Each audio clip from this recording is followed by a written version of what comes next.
उसका microscopic view देखते हैं। यह है एपिडर्मिस। इसके प्रॉपर्टीज़ को देख लेते हैं। सबसे पहले तो अगर छोटे प्लांट्स की बात किया जाए तो उसके पूरा का पूरा सरफेस में, पूरा का पूरा बॉडी के सरफेस में, स्टेम हो गया, ब्रांचेस हो गया, लीव्स हो गया, पूरा का पूरा बॉडी में एपिडर्मिस होता है। उसके आउटर कवरिंग में एपिडर्मिस होता है। The epidermis is usually made of a single layer of cells। लेकिन यहां पर ध्यान दें, यूजुअली कहा गया है। यूजुअली, साधारणतः, normally single layer of cells से एपिडर्मिस बना हुआ होता है। लेकिन ऐसा नहीं है कि हमेशा ही ये होगा, किसी किसी केस में मल्टी लेयर एपिडर्मिस भी दिखता है।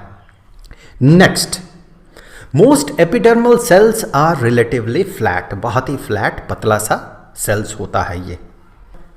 अब इसका फंक्शन देखें, ये करता क्या है?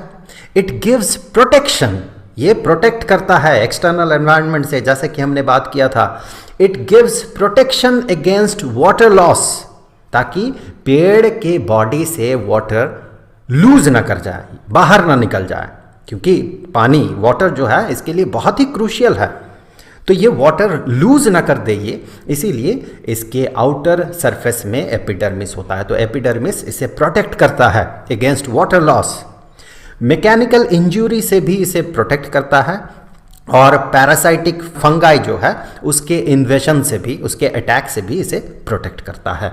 तो ये इसका बेसिक फंक्शन हो गया।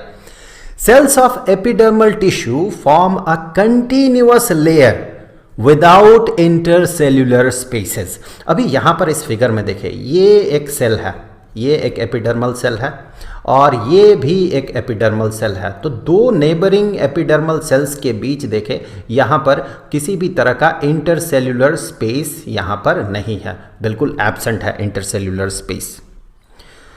साथ ही साथ epidermal cells on the aerial part of the plant. Aerial part मतलब जो मिट्टी से ऊपर है, दैट मीन ब्रांचेस, स्टेम, पत्ते, ये सारे। रूट नहीं, रूट को एरियल पार्ट नहीं कहा जाता प्लांट का। So epidermal cells on the aerial part of the plant often secrete a waxy water resistant chemical, जिसे कि क्यूटिन कहा जाता है। तो ये क्यूटिन को सिक्रेट करता है। क्यूटिन करता क्या है? ये वाटर रेजिस्टेंट है। तो इस क्यूटिन के कारण पानी और बाहरी चीजें इस पेड़ के अंदर, इस पौधे के अंदर नहीं जा पाता है। तो एपिडर्मिस इस प्लांट को प्रोटेक्ट तो करता ही है, साथ ही साथ ये क्यूटिन भी सिक्रेट करता है, जिसके कारण ये और ज़्यादा वाटर रेजिस्टेंट हो जाता है। अब अगर आप एनसीईआरटी को फॉलो कर रहे हैं तो हो सकता है ये कन्फ्यूजन आपके मन में आए, क्योंकि जिस तरह से एनसीईआरटी में लिखा गया है, जिस तरह से पोर्ट्रे किया गया है, तो आपको लग सकता है क्यूटिन सिर्फ डेजर्ट में पाया जाने वाला प्लांट, दैट मीन रेगिस्तान में पाया जाने वाला जो पौधा है, पेड़ है, उसी में मिलता है। लेकिन ऐसी बात नहीं है, क्यूटिन बहुत बहुत सारे पेड़ पौधों में मिलता है। सो ये क्यूटिन वाटर रेजिस्टेंट है और पानी को अंदर जाने से, बाहर से अंदर जाने से ये रोकता है। और क्यूटिन और एपिडर्मिस का यही प्रॉपर्टी है जिसके कारण जब पत्तों में पानी गिरता है तो वो स्फेरिकल शेप ले लेता है, क्योंकि ये जो पत्ता है ये हाइड्रोफोबिक है, वाटर रेजिस्टेंट है। तो वाटर अपने सरफेस टेंशन के कारण इस तरह का स्फेरिकल शेप ले लेता है। आपको पता है सरफेस टेंशन क्या है? क्या आप 11th का वीडियो झेल सकते हैं? Then you will have that video in suggested videos. यहाँ पर क्लिक करके आप उस वीडियो को देख सकते हैं।